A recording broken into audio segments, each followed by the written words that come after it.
right here is an American sycamore tree.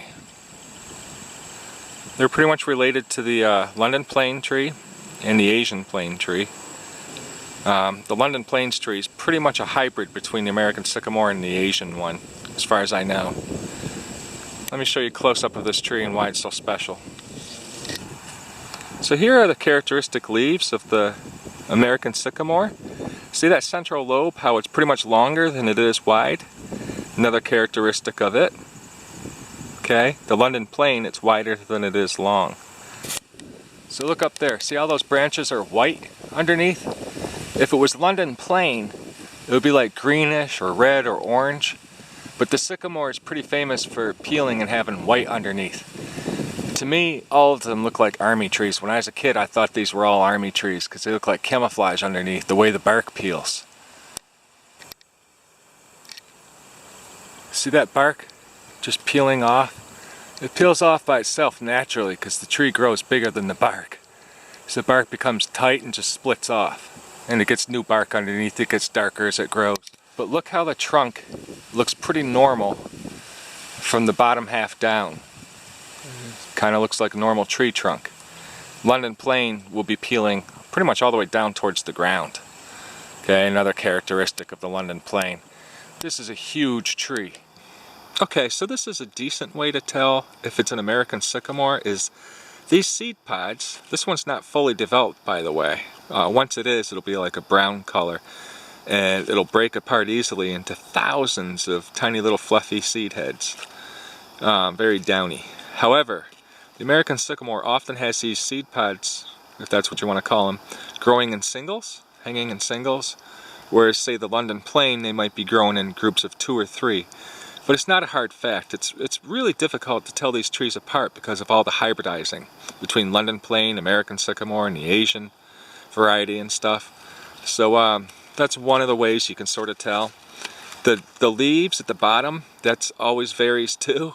Sometimes you have a straight thing going across, sometimes you have deep lobes. You can't rely on that solely to tell what species you have. For me, this is generally the best indicator, is the single seed pod. But all the different species generally have the same properties, so you can pretty much use them for the same application, okay? So it doesn't matter if you have the exact species.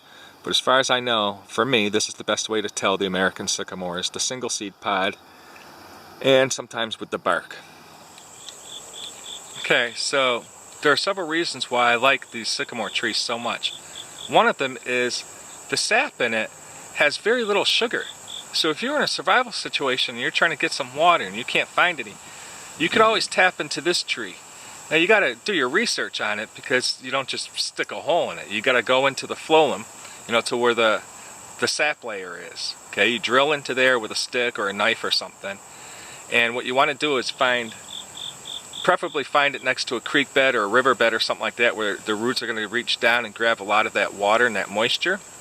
And then you just collect the water. You could store that water for a couple of days, carry it around with you in the heat, and it's not going to ferment as quickly as other tree saps do because there's less sugar in it.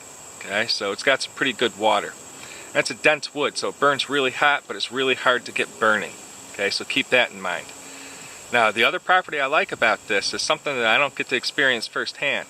But if you get some pretty bad poison ivy, okay, and you've had it for a while, and nothing's working, just collect some of the bark that these trees shed.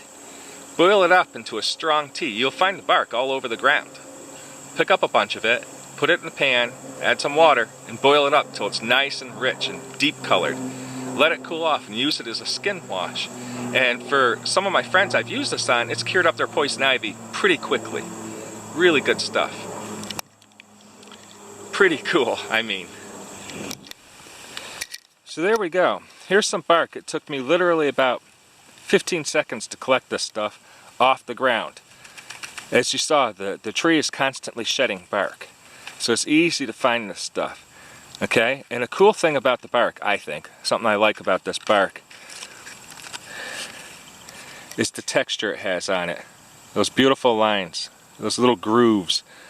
It just, I don't know why, but I just find that really cool and satisfying. But so you boil this stuff up into a decent tea let it cool, you know, and then use it as a skin wash. You don't drink it. And it'll get rid of your poison ivy in most cases. So, there you have it. American sycamore. Good tree, good fresh sap, you know, with very little sugar. Good poison ivy remedy. Good cover, great big leaves. Really neat stuff. Huge though, aren't they?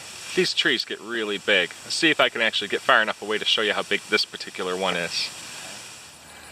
So there we go, American sycamore. It stands out really nice against that blue fall sky, doesn't it? See all that white underneath? See all that white bark on the tree trunks? That's from the bark shedding off. As I said, it's white underneath. And it generally peels from halfway up the tree. You'll get a lot of white. But the lower half that's closest to the ground is pretty dark and looks like a normal tree trunk as far as the color's concerned. They like to grow by water too, by the way. So thanks for watching my video, guys.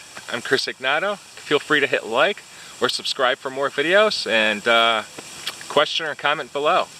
See you later, guys. Hope to see you soon.